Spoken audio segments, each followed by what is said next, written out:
солнечный рассвет и сирень цветов вижу я в окне.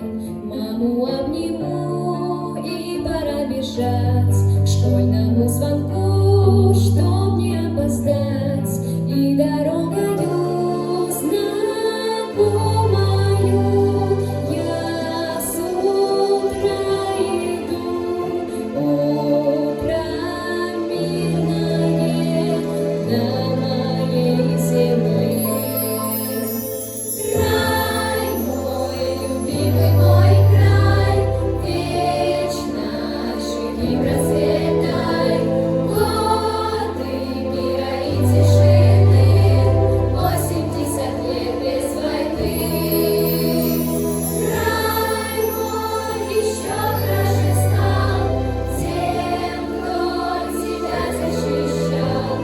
Но и поклонимся мы за 80 лет без войны.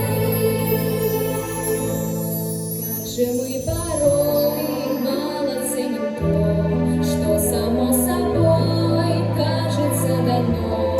Каждый мирный день счастье просто жить, милых лебедей на реке кормить. Первую любовь встречу